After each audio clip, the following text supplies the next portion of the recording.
Muy buenas noches, mis hermanos. Señor les bendiga a todos. Reciban un cordial saludo en el nombre precioso de Cristo Jesús. Y vamos a orar, pongámonos en comunión con el Señor para que Él nos dirija por medio de su Espíritu Santo. Amantísimo Dios, Señor Padre bueno, te damos gracias, Señor. Gracias por este día, gracias, Señor, por todos mis hermanos que hoy llegaron a tu casa, Señor. Yo los bendigo en el nombre de Jesús, Señor, y te ruego ahora, Señor Padre, que seas santificando esta reunión, conociendo que tu palabra dice que donde están dos o más reunidos en tu nombre, allí estás tú, Señor. Padre, te pido también, Señor, que purifiques nuestras vidas, limpia nuestros corazones, quita de nosotros toda mancha, perdona toda iniquidad, quita de nosotros todo espíritu de incredulidad, Señor. Abre nuestro corazón para que tu palabra pueda entrar a lo más profundo de nuestro ser, Señor, y ser llenos de tu palabra, Señor. Danos inteligencia espiritual, Señor. Danos sabiduría y conocimiento tuyo, Señor, para conocer, Señor Padre, tus planes, tus propósitos en cada uno de nosotros, Señor. En el nombre que es por sobre todo nombre, te damos gracias. Amén. Amén. Y abran sus Biblias, mis amados, en el libro de Colosenses, capítulo 1.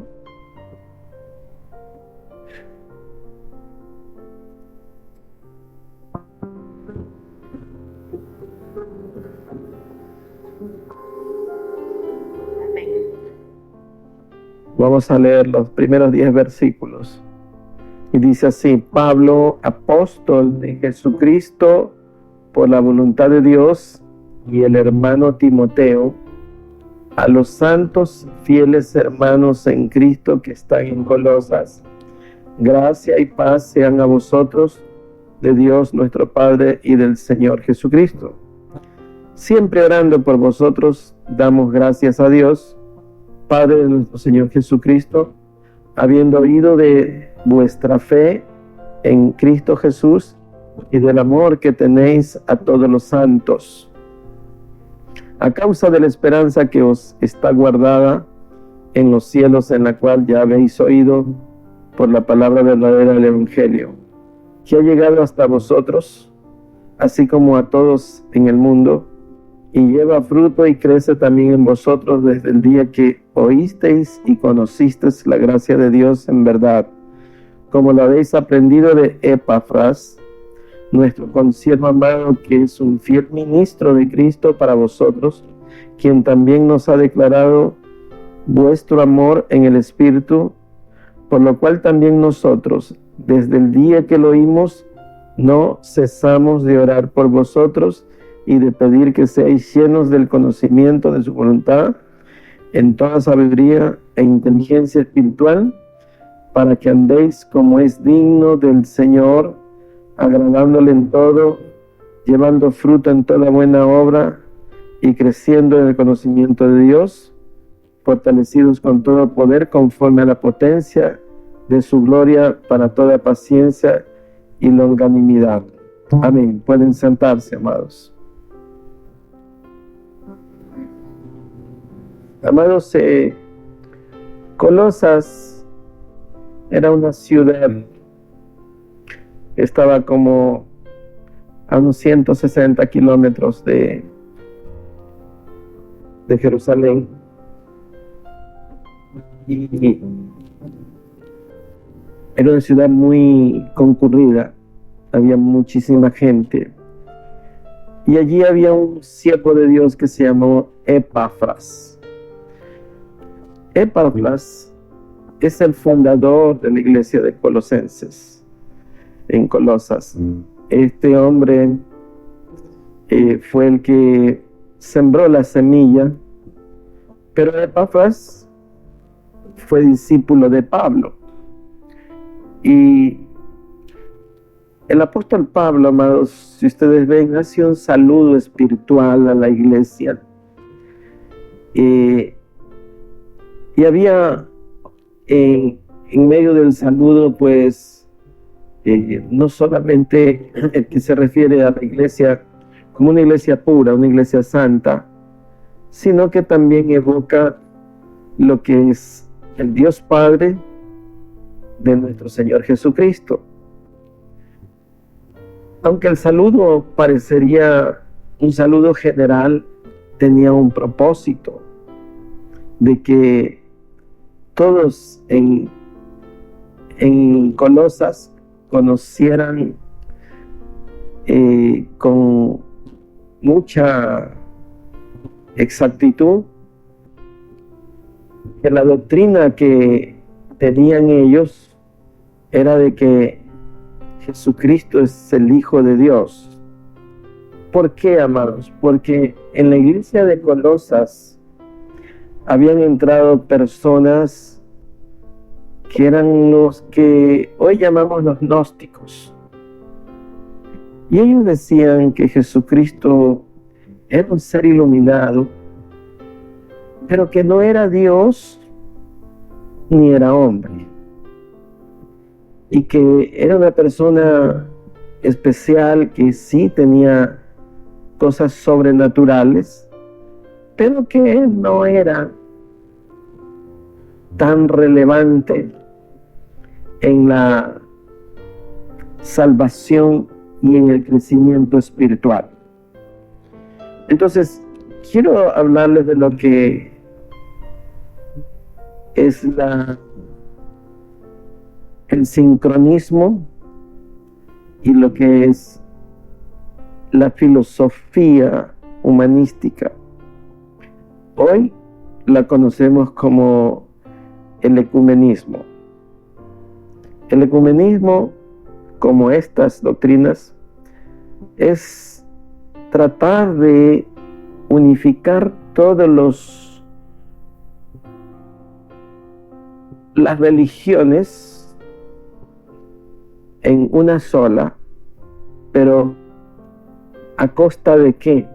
A costa de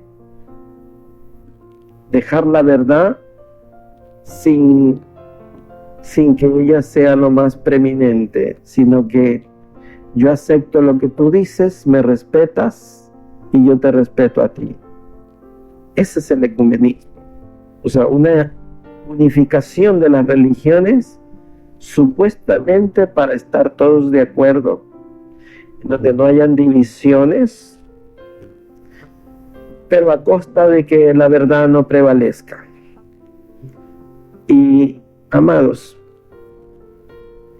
el punto fundamental y más importante, el primero, es que si Cristo Jesús no es el soberano y único Salvador de nuestra vida, entonces no podemos negociar eso, por decirlo de esa forma. Usted no puede compartir con otra doctrina que no tenga a Cristo Jesús como el centro de su vida, como el soberano suyo y de toda la creación. Jesucristo es Dios, amados. Y cuando lo devaluamos y lo ponemos en una condición que no es Dios, que no es hombre, que es un ser especial, entonces ya significa que no es prevalente en nuestra vida, que no es lo que realmente debe de ser. Y ese es el problema de las religiones. Y usted ve, amados, por allí la religión más tradicional que conocemos nosotros. Cuando usted va a un servicio de ellos, lo que se escucha es más a María. Entonces resulta ser que lo que son ellos son es marianos más que cristianos. Y lo digo así sin querer causar ninguna ofensa, sino que estoy hablando de lo que es el centro de nuestra doctrina y nuestra fe. Si Cristo Jesús no es exaltado, no está en el primer lugar. Si interponemos una virgen, entonces, ¿quién tiene más prevalencia? ¿Jesucristo, que fue a la cruz, que nos dio todo por nosotros? ¿O a María, que estuvo a los pies del madero, por decirlo así? Pero el enemigo se ha infiltrado por siglos en la iglesia y ha logrado secuestrar la fe de muchos, hacerlos divagar, hacerlos cambiar sus conceptos. Y hoy vemos gente muy asidua, muy devota a María, al punto de que cuando usted quiere evangelizarles con Cristo Jesús, usted tiene un choque importante. Entonces el ecumenismo viene para unificar la religión y decir, mira, eso no es tan importante. Más importante es que estemos de acuerdo, que compartamos juntos. En eso se basa el ecumenismo. En eso se basa el sincronismo, que es una forma que quiere tomar todas las religiones del mundo y unificarlas, entre comillas, para generar una apostasía de tal forma que el hombre pierda su salvación. Porque si usted no cree en Cristo, ¿quién lo va a salvar? Si Cristo Jesús no es el centro de su vida, ¿quién lo va a hacer? ¿A dónde vamos a ir? ¿A quién oraremos? ¿Quién intercede por nosotros? ¿Quién es el Verbo? ¿Quién es el creador de las cosas? Entonces, tenemos que ir viendo que nuestra vida espiritual, amados, y esto es bueno que lo hablemos porque la iglesia tiene que tener un conocimiento de en quién creemos, quién es nuestro Dios, en quién confiamos, en quién nos amparamos, a quién alabamos, a quién servimos. La mayoría de las religiones no sirven a Cristo. No sirven a Cristo. Y la palabra de Dios no es precisamente informativa. La palabra de Dios es para que usted haga una transformación de su alma. Porque para informarnos hay muchísimos libros. Aunque sí tenemos que estar informados, pero quiero trastocar la terminología para entender que la palabra de Dios no viene solo para informarnos, sino para transformarnos. Si la palabra de Dios no nos transforma, entonces nada nos va a transformar. Nada, nada. Es la palabra de Dios que a medida que usted la va recibiendo, como cual dosis de medicina, va generando un efecto. Y ese efecto a usted le va cambiando sus conceptos, le va cambiando lo que es el centro de su vida, le establece prioridades, lo pone en su lugar y pone en qué lugar está Cristo Jesús. Y si se lo digo de otra manera, lo pone a usted de rodillas y a Cristo Jesús en el tercer cielo. Cuando usted dice santo, santo, santo, usted está reconociendo que Él es puro y que usted es pecador. Entonces se van estableciendo los conceptos de una manera que no pide mayor conocimiento y explicación, sino que como cual arroyo le va llevando el agua cristalina para abrevarlo y saciar la sed del alma, de tal forma que usted puede ir entendiendo. Su conocimiento se va renovando por el espíritu de su mente. Cada vez usted va aprendiendo más y reconociendo lo que Jesucristo es dentro de su corazón, lo que Jesucristo representa para usted, para su familia. Y hay algo importante, amados, que será motivo de una predicación. Usted escuche esto. El libro de Romanos dice que si vivimos, para Él vivimos. Que si morimos, para Él morimos.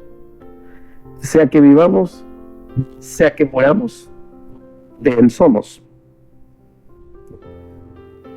¿Ha escuchado lo que escribe el apóstol Pablo, que dice: ajenos a la vida de Dios? Usted no es ajeno porque usted le pertenece a Él.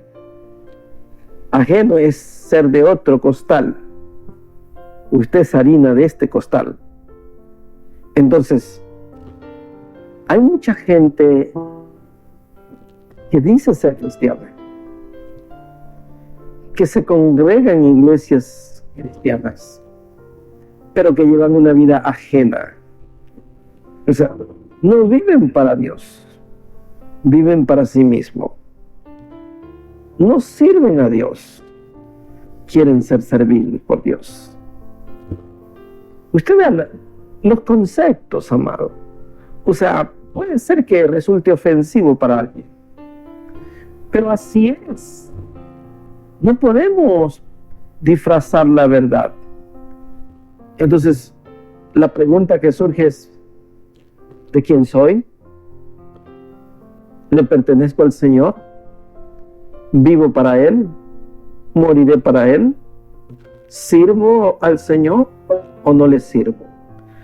¿Mi vida es ajena a Él o está inmersa en Él? Por eso es que cuando usted lee Juan 15, dice: yo soy la vid verdadera y mi Padre es el labrador. Todo pámpano que en mí no lleva fruto será cortado.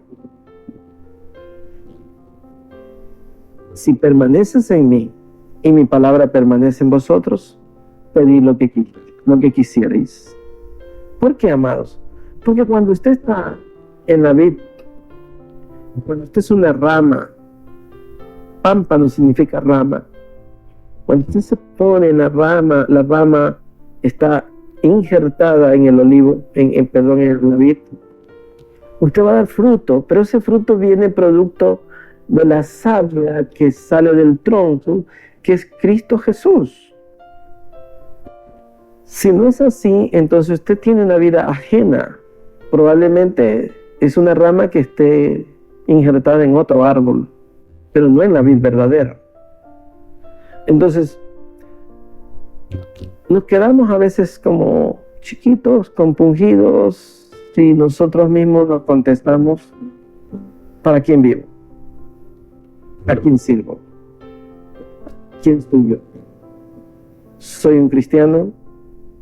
¿Soy un creyente? ¿Practico la doctrina? ¿O vivo para mí? Vivo según mis conceptos. El incrédulo no dista mucho de alguien que cree pero que no vive en la vid verdadera. Porque el incrédulo vive conforme a sus conceptos, pero el creyente puede estar en la vid, pero no da fruto. No, porque no está allí como debe de ser. O sea, podemos venir a la casa de Dios, y los que vienen, pero ¿viven para el Señor o viven para sí mismos? ¿Tienen una vida en Dios, en Cristo Jesús, o es una vida ajena Entonces, el apóstol Pablo, amados, sabía lo que estaba pasando en Colosas. Entonces, la carta de Colosenses es la carta más específica que revela la gloria, la divinidad de Cristo, la soberanía de Cristo, más que todos los escritos del Nuevo Testamento, que es el libro de Colosenses. No hay una carta que evidencie más quién es Jesucristo, y lo vamos a ir viendo. Entonces, ¿por qué Pablo habla así, amados? Porque él quería que la iglesia que era naciente, la iglesia recién fundada, ya enseguida estaba el enemigo metiendo doctrina equivocada. Una cosa es que usted tenga la Biblia aquí y la lea. Y otra cosa es que de una iglesia en donde alguien habla solo de Cristo, pero usted no tiene un registro escrito. Acordémonos que muchos no sabían ni escribir y que no estaba la Biblia compendiada como la tenemos ahora. Entonces, ¿qué leían? ¿En qué se basaban? Usted ve, amados, la diferencia. Usted tiene para revisar la Biblia en casa. Pero ellos, ¿qué revisaban? Entonces, Pablo tenía que mandar cartas para que esas cartas sirvan de guía. ¿Qué son las cartas que hoy tenemos de Pablo? Los colosenses leyeron esta carta como nosotros la estamos leyendo ahora. Pero ellos no tenían eso, hermanos. Imagínense la cantidad de doctrinas que había para la época. Estaban los incrédulos. Y es que, si usted se da cuenta, hermanos, hablando de lo que es la luz del mundo, había una oscuridad espiritual bárbara. O sea, un oscurantismo tremendo. Por eso cuando el doctor Lucas escribe el Evangelio de Lucas, dice, y el pueblo que vivía en sombra de muerte vio gran luz. O sea, cuando aparece Cristo Jesús, hermano, esa era la luz que iluminaba el mundo. Pero había muchísimo, pero muchísimo que hacer, como todavía hay mucho que hacer para que los corazones se conviertan. Muchas personas asistentes a la iglesia no están convertidos. No están convertidos. Cada quien tiene sus conceptos, su filosofía. No es que yo soy así, es que a mí no me van a cambiar, es que yo no tengo pelos en la lengua, es que conmigo nadie se mete. Y tenemos ese tipo de cosas que no nos permite avanzar espiritualmente. Me refiero a crecimiento. No hay crecimiento. ¿Por qué? Porque nuestro yo se impone. Nuestra filosofía se impone. Nuestro celo por lo que somos nosotros mismos se impone. Diciendo, es que yo dije esto. Y porque usted dijo eso, tiene que hacer eso. Y no es así. Entonces, el apóstol Pablo, amados, habla de este pluralismo religioso, en donde hoy también hay un pluralismo. Plural significa mucho, muchas religiones y un sincretismo. O sea, todas esas religiones quieren converger. El Papa que se fue era uno de ellos que quería juntar todas las religiones. Y usted vea, se reunió con los musulmanes, se reunió con todos los presidentes comunistas y se reunió con los LTV, porque según él, Dios nos ama a todos. Todos somos hijos de Dios. Pero la Biblia dice algo diferente. Si usted ve Juan 1, verso 9, dice, a los suyos vino, mas los suyos no le recibieron, mas los que le reciben en su nombre serán llamados, se les da la potestad de ser llamados hijos de Dios. Entonces, hay una diferencia, amados, en cuál es nuestra posición con respecto al Señor Jesucristo en nuestra vida. ¿Es soberano o no es soberano? ¿Es nuestro Salvador o nuestro Salvador? ¿Lo servimos o no lo servimos? ¿Lo alabamos o no lo alabamos? ¿Lo adoramos o no lo adoramos? No hay más. No hay más. Entonces nuestra posición debe ser en uno o en otro lado. Entonces, las diferentes doctrinas, amados, quieren juntarse. Y ese es el tiempo en que vendrá la apostasía. ¿Sabe qué, amados? Porque si el mundo deja de tener a Cristo como soberano, entonces no hay Salvador, pues. Si no hay Salvador, ¿quién les va a salvar? ¿Quién le va a salvar? No puede ser ningún santo, ningún hombre mortal que nos salve a nosotros. Por más bienaventurada que sea María, no es Dios. Entonces, y usted ve la cantidad de dioses que tienen las otras religiones. Entonces hay una confusión tremenda. Ahora bien, mire, la oración de Pablo dice en el verso 6, que ha llegado hasta vosotros así como el mundo, como a todo el mundo, y lleva fruto y crece también en vosotros, desde el día que oísteis y conocisteis la gracia de Dios en verdad, como lo habéis aprendido de Epafras, que era el fundador de la iglesia, nuestro consiervo amado, que es un fiel ministro de Cristo para vosotros, quien también nos ha declarado vuestro amor en el Espíritu, por lo cual también nosotros, desde el día en que lo oímos, no cesamos de orar por vosotros y de pedir que seáis llenos, escuche bien esto, del conocimiento de su voluntad, o sea, de Dios, en toda sabiduría e inteligencia espiritual, para que andéis como es digno del Señor, agradándole en todo, llevando fruto en toda buena obra y creciendo en el conocimiento de Dios, y que seamos fortalecidos con todo poder espiritual, conforme a la potencia de su gloria, para toda paciencia y longanimidad. Dice, con gozo, dando gracias al Padre, que nos hizo aptos para participar de la herencia de los santos en luz, el cual nos ha librado de la potestad de las tinieblas y trasladado al reino de su amado Hijo.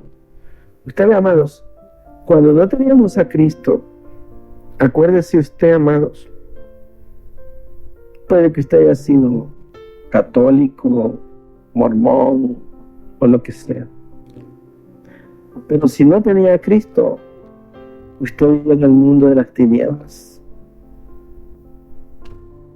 Por más que usted diga, no, mi familia siempre se portó bien, todos bien, pero todos bien en oscuridad, porque la única luz del mundo se llama Jesucristo.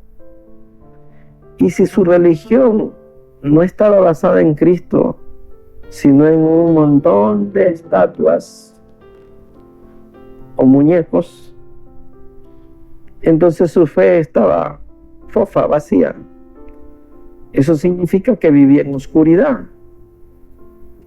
Yo creo que estuve en oscuridad hasta cuando me casé. Me casé en la iglesia católica. Pero eso era lo que yo tenía de conocimiento, porque mi familia tenía ese conocimiento. Y mis antepasados traían esa tradición y nos introdujeron eso, como muchas familias. Pero una vez que vino Cristo Jesús a nuestra vida, cambian los conceptos, pues. Ya se nos abre la visión, el pensamiento. se agudiza y empezamos a ver, porque antes estábamos ciegos, estábamos sordos, estábamos leprosos, estábamos inmundos, estábamos sin Dios y sin ley, porque en realidad el único Dios verdadero es Cristo. Y si Cristo Jesús no está en nuestra vida, entonces nuestra vida está vacía. No hay la roca, la base donde está el cimiento estable para nuestra vida. ¿Cómo podemos edificar si no tenemos una base? Si no tenemos la roca inconmovible que se llama Cristo Jesús. Entonces usted vea lo que dice, que fuimos pasados, dice el verso 3, el cual nos ha librado de la potestad de las tinieblas y trasladado al reino de su amado Hijo, en quien tenemos redención por su sangre, el perdón de los pecados. Y aquí viene Pablo, ya empieza él ya con la artillería pesada. Dice, Él es la imagen del Dios invisible, el primogénito de toda la creación.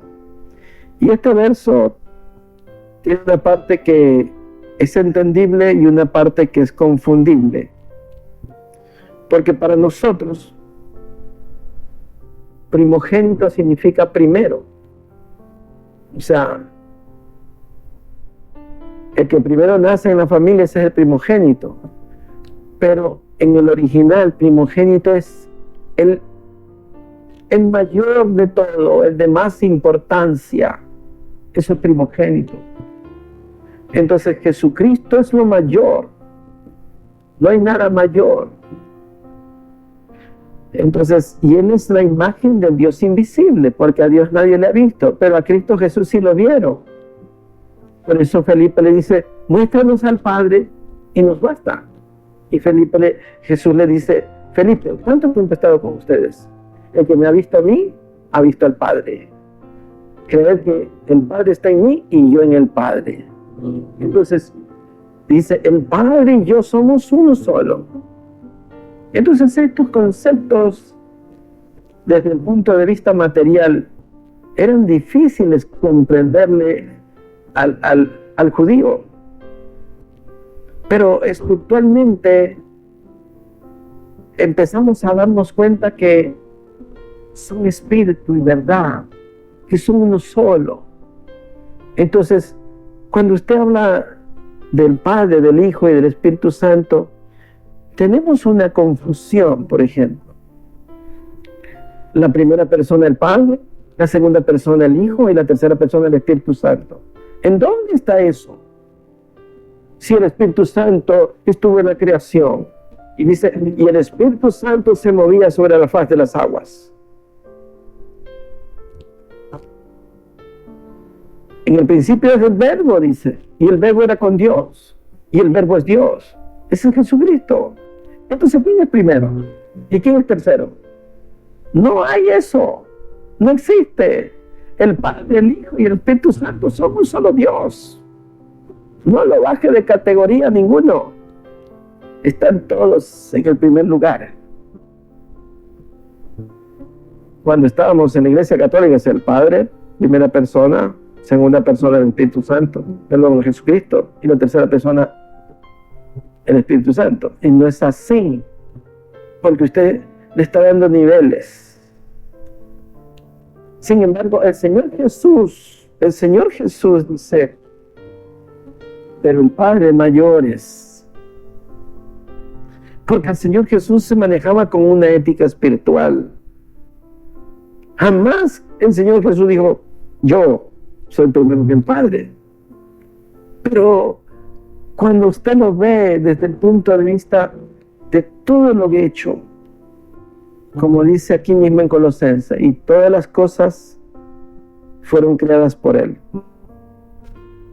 y todas subsisten por Él. Entonces, ¿quién es Él? Y cuando ve en el Génesis, y el Espíritu de Dios se movía sobre la faz de las aguas. Y cuando usted se da cuenta, amados, usted, nosotros, el primer rayo de luz que viene a nuestro corazón, es porque el Espíritu Santo empieza a trabajar en nosotros. Así dice que el Espíritu Santo es que lo convence de pecado. Entonces Él es el evangelista. ¿Y Él para qué lo hace? Para que usted abra su corazón y reciba a Cristo. Y mire, como dice, y el que ama al Hijo, ama al Padre, a quien lo envió. Entonces, nosotros tenemos que tener claro, dice, y el Padre y el Hijo vendremos a tu corazón y haremos morada. Y el Espíritu Santo, o sea, pasamos a ser templo del Espíritu Santo. Él viene con una sola persona, pero es el Padre, el Hijo y el Espíritu Santo en usted. Entonces, usted es un templo. Eso es doctrinal en nosotros. Es parte de la doctrina que tenemos que tener. ¿Por qué, amados, tiene que saberlo? Porque hay mucha gente que le va a decir lo contrario. Dice, pero ¿cómo puede estar ahí? Pero es que, ¿en qué parte van a entrar en nosotros? ¿Cómo usted va a ser iluminado? ¿Cómo va a ser dirigido? Es por medio del Espíritu Santo. Por eso el Señor Jesús dice, mejor sea que yo me vaya, les conviene, para que venga el Paracletos, para que venga el Consolador, para que venga su vida. Ahora miren lo que dice más adelante. El verso 16 dice, porque en Él fueron creadas todas las cosas, las que hay. Estamos en Colosenses 1:16. Colosenses 1:16. Porque en Él fueron creadas todas las cosas, las que hay en los cielos y las que hay en la tierra, visibles e invisibles, sean tronos, sean dominios, sean principados, sean potestades. Todo fue creado por medio de Él y para Él. Y Él es antes de todas las cosas, y todas las cosas en Él subsisten. Entonces, no hay nada que Dios, por medio de Cristo, no lo haya hecho. Todo fue creado por Él. Tronos, principados, dominios, potestades, visibles o invisibles. Entonces, esto le da a Jesucristo una categoría de creador. Pero ¿por qué es tan inmerso este versículo aquí?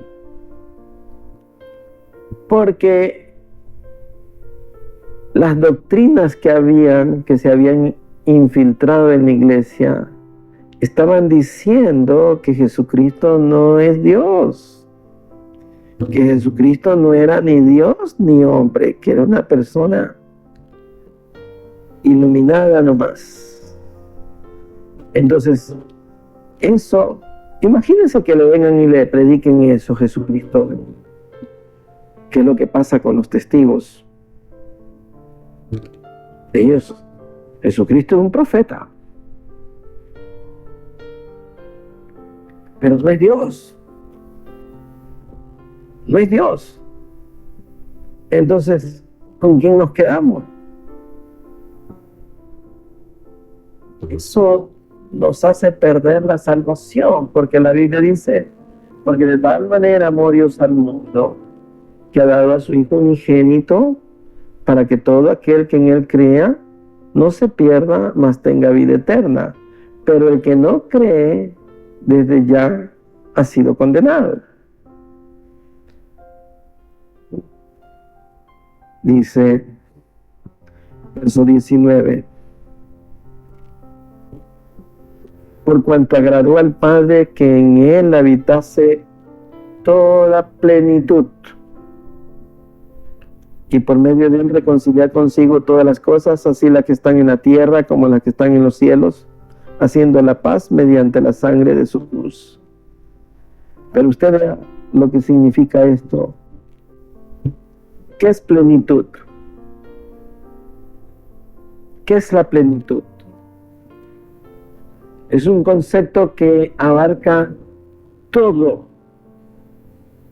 O sea, quiere decir que Jesucristo tiene toda la deidad, o sea, toda la santidad, todo lo que tiene el Padre, todos los reinos le pertenecen a Él, todo el poder es para Él. Por eso que Apocalipsis dice, a Él sea la gloria, la honra, la alabanza, el poder, el imperio, por los siglos de los siglos. Él es el único digno. O sea, Jesucristo es absoluto, amados, en su plenitud. No hay nadie que se pueda parar al lado de Él. No hay nadie que se le parezca siquiera. Él es el único Rey y soberano de toda la creación. Esa es la doctrina de nosotros. Entonces dice el verso 21. Y a vosotros también, que eres en otro tiempo extraños y enemigos en vuestra mente, haciendo malas obras, ahora os ha reconciliado en su cuerpo de carne por medio de la muerte, para presentarnos santos y sin manchas e irreprensibles delante de Él.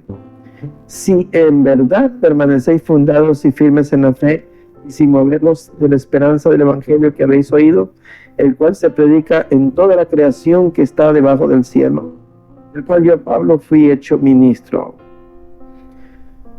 Ustedes ven, amados, hay muchas cosas que están escritas aquí, pero quiero que leamos en el capítulo 2, verso 8, porque vamos a ir terminando aquí el mensaje de hoy. 2:8. Mira como dice él. Mirad, dice, mirad. O sea, abre los ojos, dice. Abre los ojos. Que nadie os engañe por medio de filosofías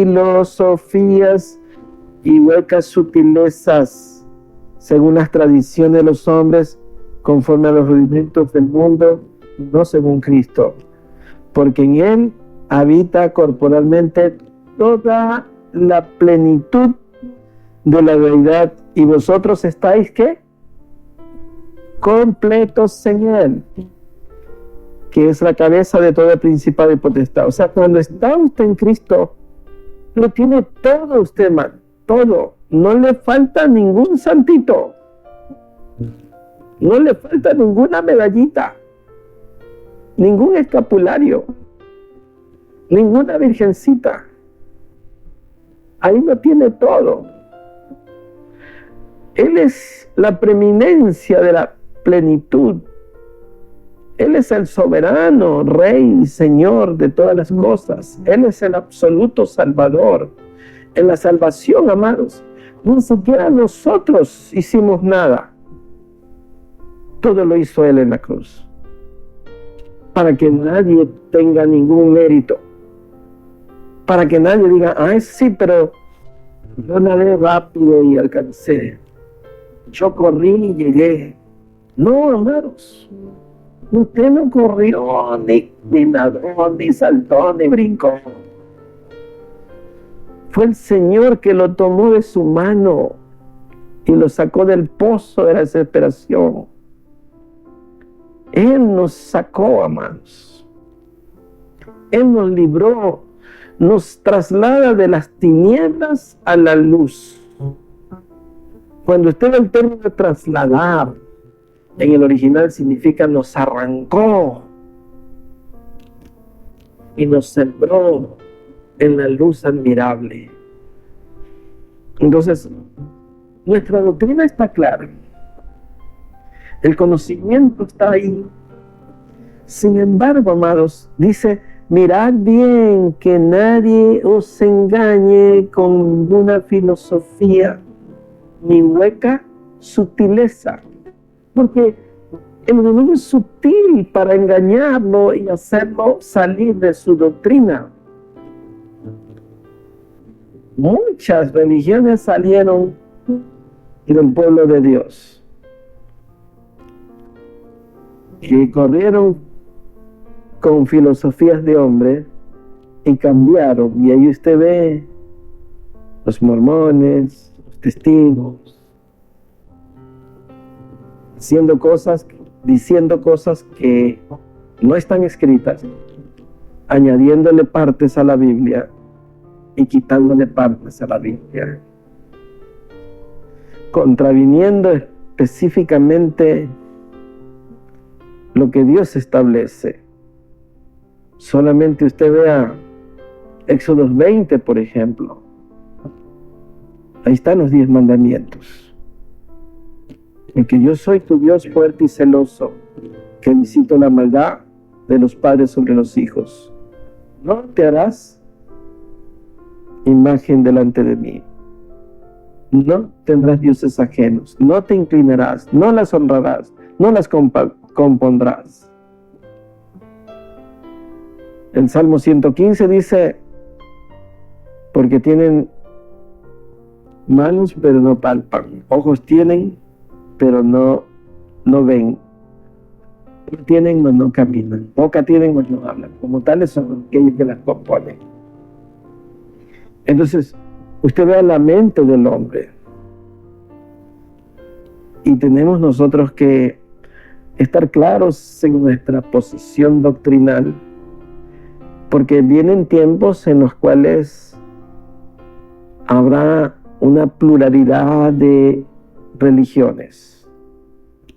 Dicen, no, si todas las religiones son iguales, todos nos llevan a Dios, pero la Biblia dice que hay caminos que parecen de verdad, pero su fin es de muerte.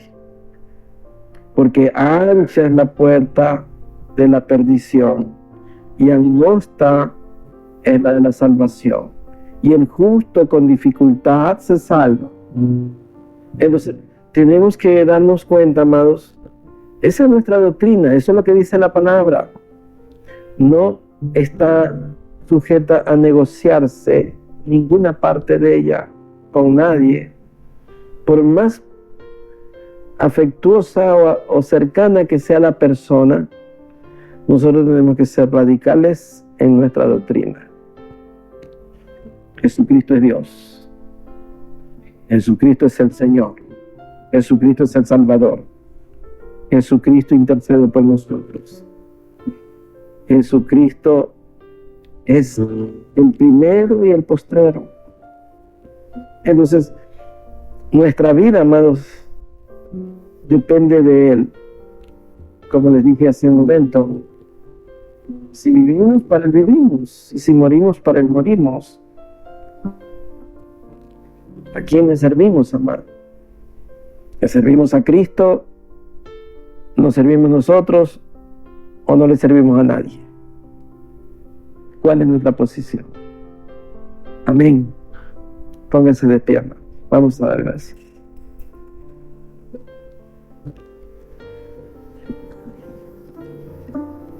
Amado Dios, Señor, Padre bueno.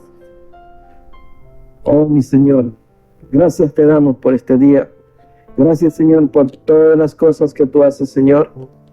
Te bendecimos, te alabamos, te exaltamos.